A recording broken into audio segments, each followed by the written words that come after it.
Gilles Floret, bonjour. Bonjour. Pour commencer, une petite question.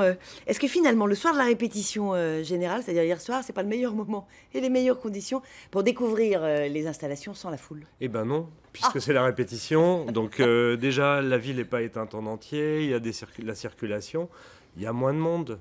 Peut-être le meilleur soir, c'est le dimanche soir, en fin de soirée. Là, vraiment, tout est au point, tout est rodé. Une fois que le flot des 3 nuits précédentes est passé. Donc, cette année, retour à la formule 4 nuits, ça veut dire que vous avez eu plus de travail que l'an dernier?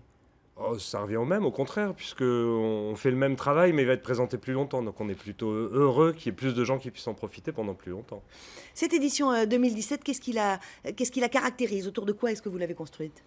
Bon, on l'a construit sur déjà travailler dans un périmètre qui est contraint, une nouvelle fois, mais par contre, c'est la première fois qu'on conçoit la programmation pour ce périmètre.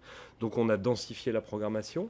On a des circuits, par exemple, autour de Bellecour, où on va avoir plusieurs spectacles dans une zone. On peut vraiment passer un temps important, ou sur la colline de Fourvière, autour de l'Anticaille, et en voyant vraiment des diversités de spectacles et des diversités de propositions sur un espace assez réduit.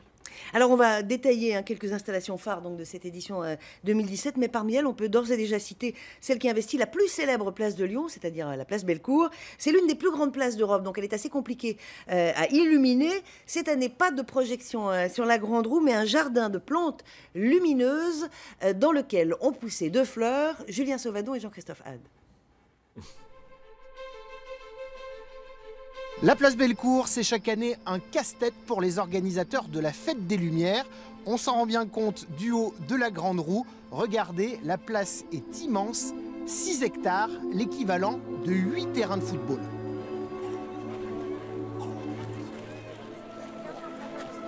Retour sur Terre, je me trouve en compagnie de François Fouillet de la société Tilt. C'est vous qui avez eu l'idée d'installer ce grand jardin lumineux.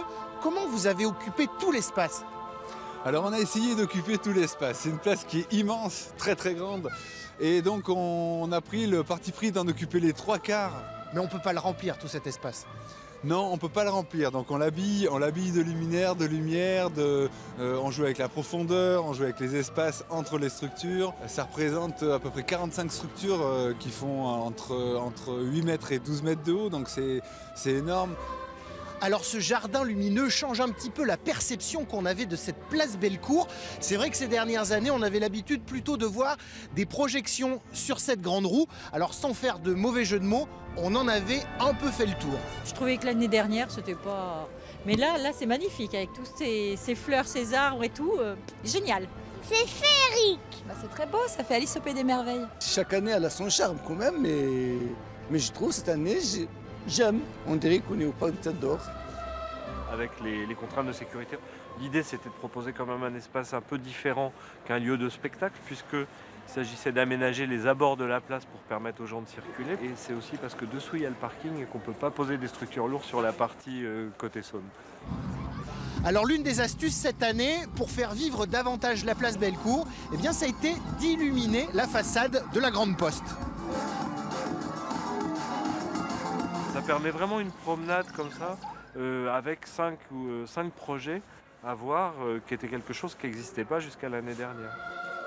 Et puis le gros avantage de ce jardin lumineux ici place Bellecour, c'est que c'est le seul endroit apaisé de la fête où vous le voyez, on peut s'asseoir et regarder en face le spectacle sur la colline de Fourvière.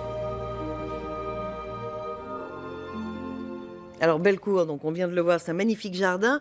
Il y a des tas d'autres sites. Il y a quoi, entre 40 et 50 installations? C'est ça, 47 sites et 76 artistes, puisqu'il y a des expérimentations avec des étudiants qui sont regroupés au même endroit. Alors parmi les choses, rien n'est à louper si j'ose dire, mais il y en a qui sont moins à louper encore que d'autres. Parlons par exemple de la piscine du Rhône, avec un météore.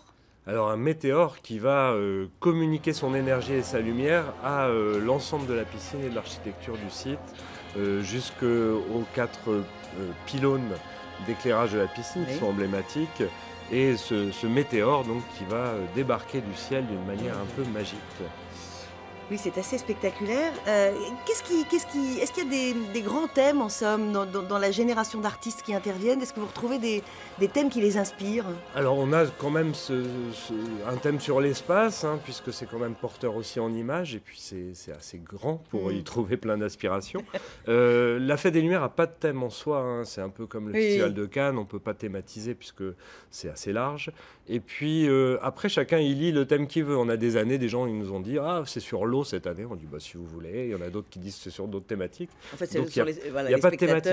Okay. Le principe, c'est quand même de l'innovation technologique à partir du moment où elle amène un sens, une poésie. On ne fait pas de l'innovation pour de l'innovation, donc c'est vraiment chercher pas juste la performance. De l'image et jouer avec la ville.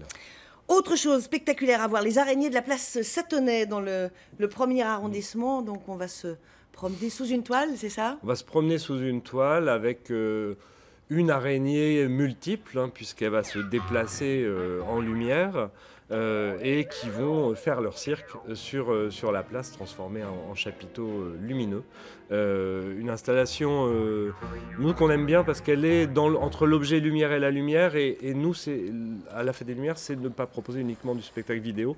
C'est vraiment la lumière qui est notre objet de travail. Autre site, alors il y a des sites emblématiques toutes les années. La Fontaine des Jacobins, cette année, elle est sous cloche. Bah, elle est sous cloche, où elle devient une horloge 18e, emblématique comme on pourrait avoir sur une cheminée, mais il faudrait une grande cheminée. Et c'est vraiment une image, il faut s'inspirer de l'image, contempler. Et puis bah, comme toutes les horloges, à l'heure, au quart d'heure et à la demi, elle a une petite folie lumineuse qui va l'animer, qui va rythmer la perception de cette image. Et c'est ce qu'on est en train de voir. Voilà. Un petit saut par la place des Célestins, là aussi, toujours un passage obligé. Qu'est-ce qu'on y voit cette année? Alors Célestin, on va pouvoir profiter d'une mise en lumière fixe, hein, mais comme une peinture de lumière sur la façade, et qui est faite par Patrice Variner. Et Patrice Variner avait fait, dans les prémices de la Fête des Lumières, une illumination sur la place des Célestins, qu'il a reprise telle qu'elle cette année, mais en travaillant beaucoup plus les détails, puisque la technologie a avancé, et lui aussi la maîtrise de cette technologie, il l'a acquise et développée. Donc c'est un espèce de revival réactualisé, et pareil, très contemplatif, avec une musique qui a été fournie par le Festival d'Ambronay, et du coup c'est un lien espace aussi, de méditation. On va essayer, oui, allez voir. Merci beaucoup Gilles Flouret. Donc très vite, combien de visiteurs on attend sur 4 soirées? On va dire 1,5 million, 2 millions de personnes, mais c'est assez théorique, on sait pas les évaluer. C'est les évaluations de la police. Nous, organisateurs, on n'a pas d'évaluation. On verra si ça correspond. Voilà. Merci beaucoup.